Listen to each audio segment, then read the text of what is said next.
Hello and welcome to my first ever figure review.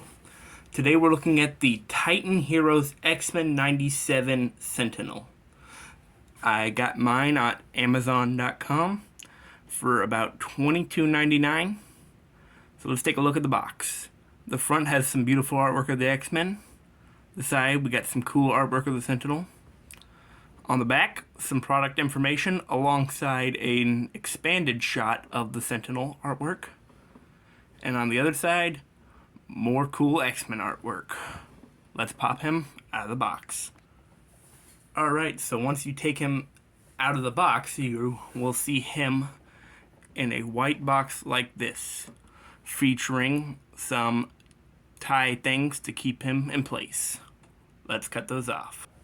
Alright, mutants beware, the Sentinel is free. Out of the box, he stands roughly 14 to 14 and a half inches tall. Let's get a nice 360 shot of him.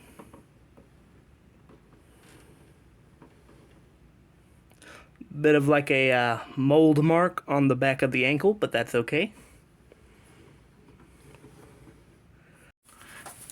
As a Titan Hero Deluxe, the Sentinel features a nice range of articulation. In addition to the standard articulation of a Titan hero, he features movement outwards at the arms and the legs, as well as the full rotation around the arms and forward and slightly back of a normal Titan hero. There he is doing the splits with his hands all the way up in the air. And there is his leg out as far as it will go. And I stand corrected, it does not move any to the back. Alright, we've arrived at the part I've been most excited for. Comparisons to other figures. I'm going to try and be as thorough as possible and cover things other people might not. First up on our comparison list, we have him standing next to some other 12-inch sort of scale figures. These are a pair of walkie-talkies from the Spider-Man movie. Up next, we have a comparison with a few different Marvel Legends figures, some new, some old. On the far left, we have Sabretooth. In the middle, we have an old TOY-BIZ Deathlock.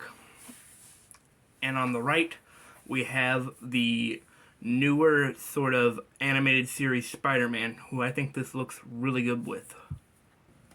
To show a further comparison, here's what it looks like standing alongside some movie figures. We have an old TOY-BIZ, I think TOY-BIZ, Ian McKellen Magneto from the first X-Men movie, and Grandmaster from Thor Ragnarok. I would not advise putting them on display with each other as I feel the styles clash, but you do you. Up next we have some of the old sort of Marvel Avengers / Guardians of the Galaxy animated figures from a couple years ago. In case you have a child who has some of these, this would look really good alongside them, especially if you have any X-Men characters. Up next, we have my favorite comparison, and the reason I bought this Sentinel. The vintage TOY-BIZ X-Men and other lines. I have to say, these look absolutely amazing alongside the Sentinel, and vice versa. If you collect TOY-BIZ X-Men, you should definitely get the Sentinel to go with it. Now we have sort of the scale it was made for. The 3 3/4 inch Marvel stuff. As you know, the X-Men 97 figures are about 3 3/4 inch or 1/18 scale. And the Sentinel looks fine with some other 3 3/4 inch Marvel characters. Maybe a little bit tall, but hey. Unfortunately, I don't have any X-Men 97 figures to compare it to, but if I do get some, I'll make sure to show the Sentinel alongside them. Now we're getting into some of the stuff not many others are going to show you.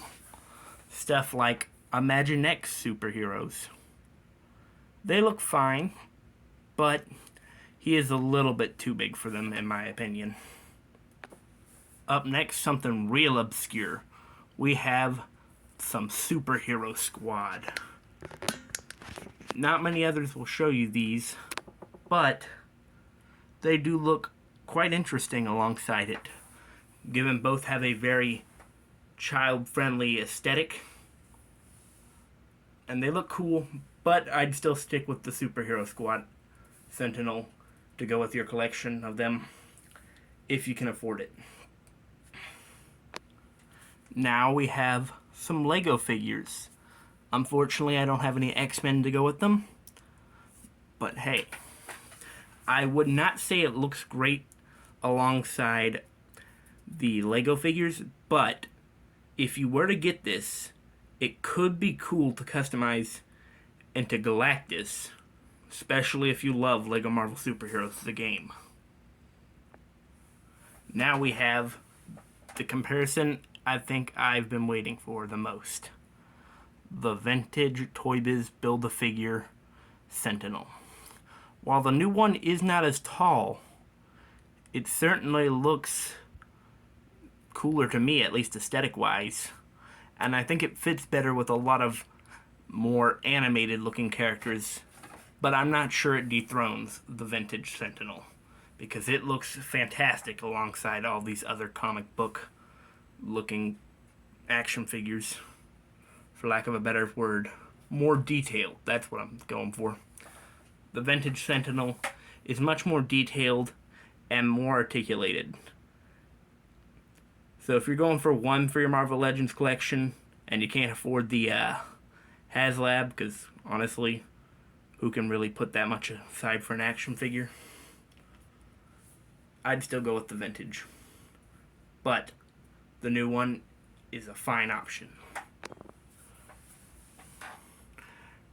To go a little more obscure, here is a Mego style Black Adam. I don't know if anyone has any Mego X-Men figures, but I'd say the Sentinel looks pretty good alongside them. Maybe a little bit short, but still looks really cool. Moving on, we have sort of the McFarlane 7-inch scale. It looks fairly okay, size-wise, if you wanted to do like a custom of someone else. But hey, let's move on. And for the final stop in my comparisons, we have a Motu Origins He-Man. I don't know if it fits, but hey, if you wanted to do like a custom of like Titus or Megator, this might be a good option. Overall, I'd say the Sentinel looks great, feels great, has nice articulation, and for X-Men collectors, this is probably a must-buy. I wanted to give you guys one final shot showing all these different scales I showed off in comparison to one another and to the Sentinel. And that concludes this review.